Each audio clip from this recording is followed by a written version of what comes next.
কি হয়েছে আজকে গো? আজকে হয়েছে ভাত হয়েছে। চলো দেখাই কি হয়েছে, মুখে না বলে দেখাই। তো প্রথমে তো হাঁড়িতে ভাত আছে, আমি দেখাচ্ছি না ওইটা, কারণ একদম নিচে আছে।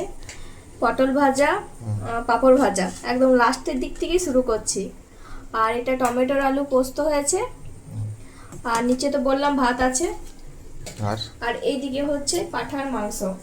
দেখি। এই যে পাঁঠার মাংস রান্না হচ্ছে এখন। কষা কষা খাবেন কি?